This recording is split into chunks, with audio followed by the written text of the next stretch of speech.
Després d'haver descobert la música, tot és gresca i xerinola a Sheldon. Ajudar el planeta Sheldon i els seus habitants ha estat increïble, però és hora de tornar a casa. Els nostres amics es preparen pel viatge de tornada i aprofiten la festa que els han preparat per acomiadar-se entre rialles i melodies enganxoses. De sobte, la música s'atura. La sheldoniana major arriba amb una expressió de preocupació. Amics, abans de marxar, us necessitem per resoldre una última missió.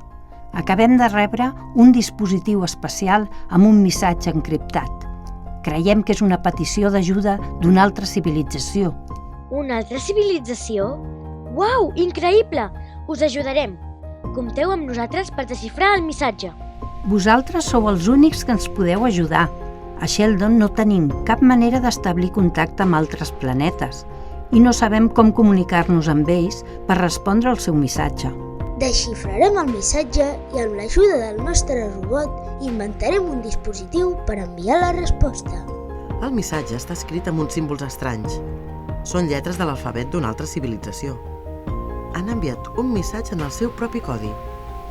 Si trobem el patró, podrem traduir-lo. La vostra missió comença ara. Heu d'ajudar la Lluna i en Max a traduir aquest missatge per descobrir què amaga i així poder respondre'ls. Però com podrem respondre? Com podrem enviar un missatge tan lluny? Molt bona pregunta, Lluna. Els missatges es poden transmetre de moltes maneres. A través de l'aire, per exemple, el so viatja en forma d'ones fins a les nostres orelles. Quan parlem, les nostres cordes vocals vibren i aquestes vibracions arriben als altres com a so. Ah! Per això quan cridem ens poden sentir de lluny.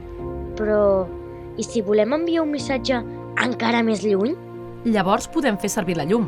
A l'espai intergalàctic no hi ha aire, però les llanternes o els làsers poden enviar senyals a grans distàncies. És el mateix principi que utilitzen els fars per avisar els vaixells. I la ràdio i els mòbils, com poden enviar missatges sense fils? Aquí entren en joc un altre tipus d'ones, les ones de ràdio. Són invisibles per als nostres ulls, però poden viatjar a través de l'espai i transportar informació. Així és com funcionen la ràdio, els telèfons mòbils i els satèl·lits. És hora de passar a l'acció. Poseu a prova la vostra creativitat i el vostre enginy. Com ho fareu?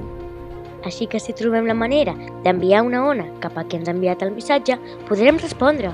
Exacte! Podríem construir una emissor de ràdio o de llum. O també podem construir un dispositiu semblant al que ells ens han enviat per respondre al seu missatge.